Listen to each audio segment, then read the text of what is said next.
Yo, what's up guys, Dezo here, and today we're going to be looking at George R. R. Martin's original outline for A Game of Thrones. So this will clear everything up. George R. R. Martin originally sent this guy Rolfe, who I'm assuming was his publisher, the first 13 chapters of his first book, and this letter included. So the letter starts out by saying, "Dear Rolfe, here are the first 13 chapters, 170 pages, of the high fantasy novel I promised you, which I'm calling A Game of Thrones.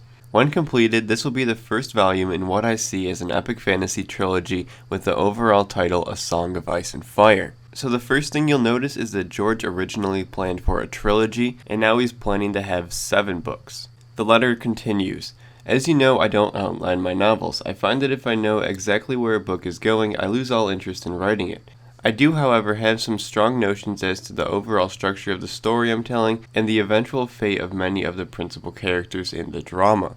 Roughly speaking, there are 3 major conflicts set in motion in the chapters enclosed. These will form the major plot threads of the trilogy, intersecting each other in what should be very complex but exciting." So there is a little glare on the pictures, and it's kind of hard to read everything, and I couldn't find it anywhere else online, so you're just going to have to bear with not knowing what a few words say here and there. Each of the conflicts presents a major threat to my imaginary realm, the 7 Kingdoms, and to live through principal characters. The first threat grows from the enmity between the great houses of Lannister and Stark as it plays out in the cycle of the plot, counterplot, ambition, murder, and revenge, with the Iron Throne of the 7 Kingdoms as the ultimate prize.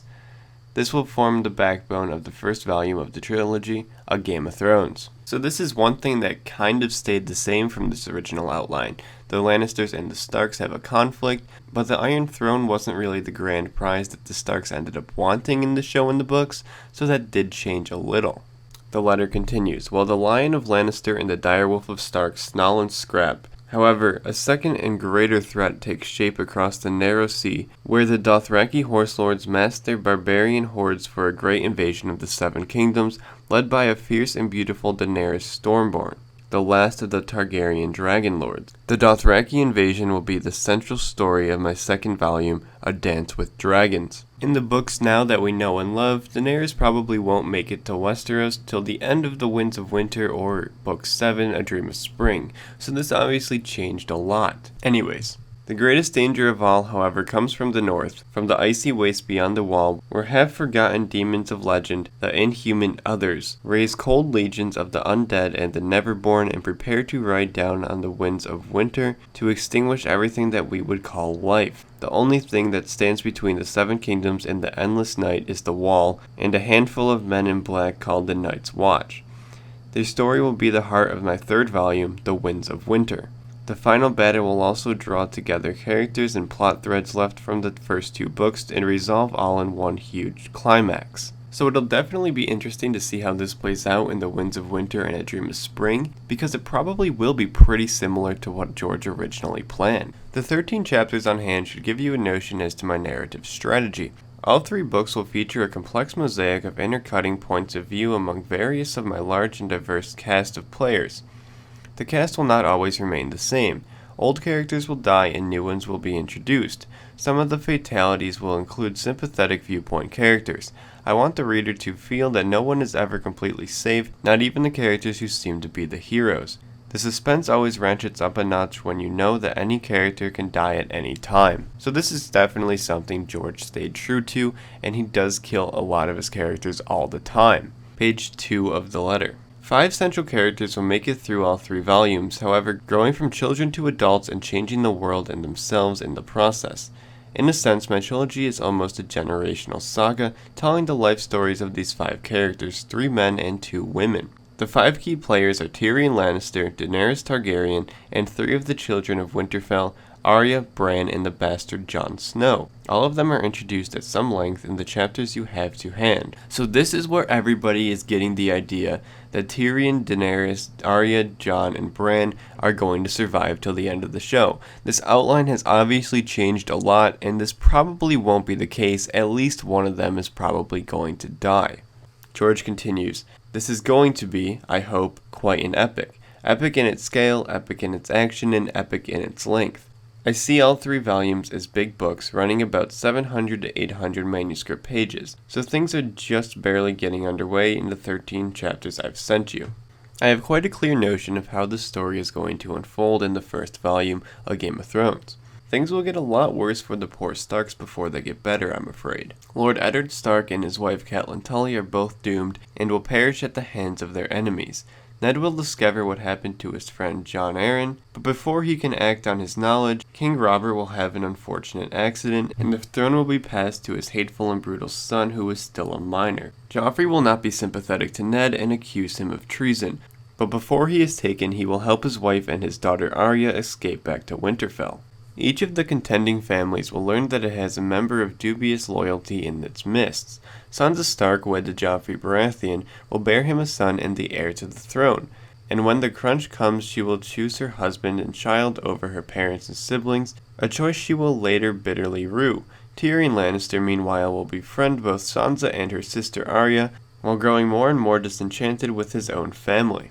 Young Bran will come out of his coma after a strange prophetic dream, only to discover that he will never walk again. He will turn to magic at first in the hope of restoring his legs, but later for its own sake. When his father Eddard Stark is executed, Bran will see the shape of doom descending on all of them, but nothing he can say will stop his brother Robb from calling the banners in rebellion. All the North will be inflamed by war. Robb will win several splendid victories and maim Joffrey Baratheon on the battlefield, but in the end he will not be able to stand against Jaime and Tyrion Lannister and their allies. Robb Stark will die in battle, and Tyrion Lannister will besiege and burn Winterfell. So obviously this has changed a lot, and I'm really happy it did.